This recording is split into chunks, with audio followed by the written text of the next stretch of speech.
Hi friends, welcome to Aja Suja Sister Channel.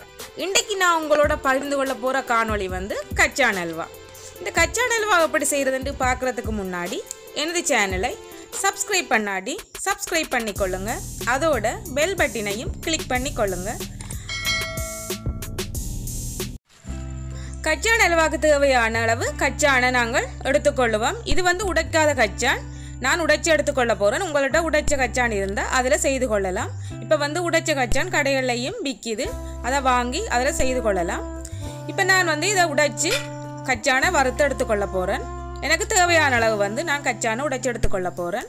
இந்த கச்சான் அல்வா செய்கிறது வந்து ரொம்பவும் ஈஸி, நல்ல ஈஸியாக செய்யலாம். அதோட வந்து நல்ல சுவையாகவும் இருக்கும், அதிகமாக பொருள் செலவும் இருக்காது. இந்த கச்சான் அல்வா செய்கிறதுக்கு கச்சான் அல்வாவை விரும்பாத ஆட்களே இருக்க முடியாது. சின்னவர்கள்லேருந்து பெரியவர்கள் வரைக்கும் எல்லாருமே நல்லா விரும்பி சாப்பிடுவாங்க இந்த கச்சான் அல்வா. இப்போ வந்து தேவையான அளவெல்லாம் உடைச்சாச்சுது. நான் ஒரு சட்டி வச்சு கச்சானை வறுக்க போகிறேன். கச்சானை வறுத்தா தான் தோல் வந்து ஈஸியாக கலரும். இந்த கச்சான் வந்து எப்படி வறுபட்டுட்டு பார்க்குறது வந்து கச்சானை எடுத்து கையில் உருத்தி பார்க்கும்போது வந்து தோல் வந்து ஈஸியாக கலரும். அப்போ வந்து கச்சான் வறுபட்டுட்டு அர்த்தம். நாங்கள் இறக்கி ஆற வச்சு கொள்ளுவோம். பாருங்க, இந்த கச்சான் வறுபட்டுட்டுது. இப்படி ஈஸியாக தோல் கலரும். இப்போ வந்து ஆற வச்சு கொள்ளுவோம். இந்த கச்சான் வந்து நல்லாவே ஆறட்டும். ஆறினா தான் தோல் வந்து ஈஸியாக கலரும், இல்லைன்னா கையில் சுடும். இப்போ வந்து தோலை வந்து நல்லா உருத்தி எடுத்துக்கொள்வோம் கச்சானை. இந்த அல்வாவுக்கு தேவையான ஏலக்காய் கொஞ்சம் முடிச்சுக்கொள்வோம். ஏலக்காய் போட்டால் நல்ல வாசனையாக இருக்கும். ஒரு 4-5 ஏலக்காயை இடித்து தூளாக்கி கொள்ளுவோம்.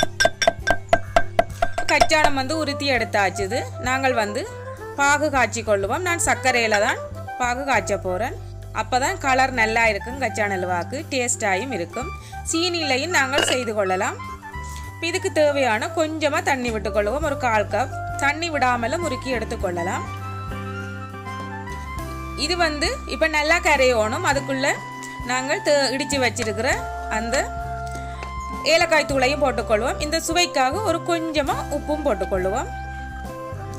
இவை போட்டுட்டு இந்த சர்க்கரையெல்லாம் நல்லா கரைஞ்சி நல்ல ஒரு பாகு பதத்துக்கு வரணும். இந்த கச்சான் அல்வாண்ட பாகு வந்து நாங்கள் தண்ணியில் போட்டு பார்க்கும்போது கொஞ்சமாக அது வந்து அந்த உடையிற பதம் வரணும். அப்போ தான் கச்சான் அல்வாண்ட பதம். இல்லைன்னா அந்த பாத்திரத்தில் போடும்போது சத்தம் வரும்.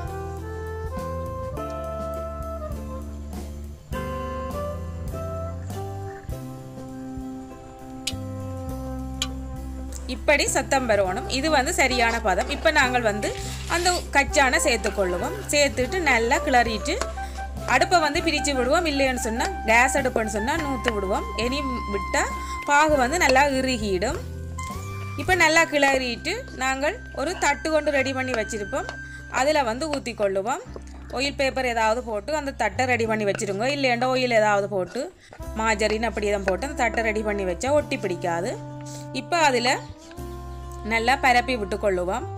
எங்களுக்கு விரும்பின ஷேப்புக்கு நாங்கள் பரப்பி விட்டு கொள்ளுவோம். ஆறிட்டு தண்டா இது பிறகு பரப்பி விட முடியாது. ஒரு சின்ன வாழையிலே வச்சு நல்லா பரப்பி விட்டு கொள்ளுவோம். பரப்பிட்டு ஒரு 5 நிமிஷம் விட்டுட்டு நாங்கள் இதை கீறி விட்டு கொள்ளுவோம் எங்களுக்கு விரும்பின வடிவங்களில். பிறகு ஆறிச்சு தண்டா இதை வெட்ட முடியாது.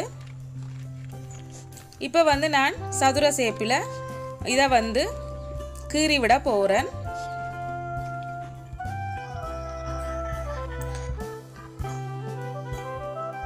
உங்களுக்கு என்ன விரும்பிய வடிவங்களில் நீங்கள் கீறி விட்டு கொள்ளலாம். இதை ஆறிச்சண்டா பிறகு கீறுறது கஷ்டமாக இருக்கும். இப்போ இது கீறிட்டு ஒரு 2-3 மணித்தியால நல்லாவே இது நல்லா ஆறட்டும். ஆறினா பிறகு நாங்கள் எடுத்து பரிமாறிக்கொள்ளலாம். சுவையான கச்சான் அல்வா செய்முறை உங்களுக்கு பிடிச்சிருக்குமென்னு நினைக்கிறேன். ஈஸியாக செய்யலாம். அதோட எல்லாரும் விரும்பி சாப்பிடுவார்கள். நாங்கள் முந்தி பள்ளிக்கூடம் போகிற காலத்துல எல்லாம் இந்த கச்சான் அல்வா விரும்பி கடையில் வாங்கி சாப்பிடுவோம். இப்போ வந்து வீட்டிலேயே செய்து கொள்ளக்கூடிய மாதிரி இருக்குது. இந்த செய்முறை வந்து உங்களுக்கு பிடிச்சிருக்குமென்னு நினைக்கிறேன். பாருங்க. ஓகே ஃப்ரெண்ட்ஸ், இன்னொரு காணொளியில் உங்களை சந்திக்கிறேன். அது வரைக்கும் பாய்.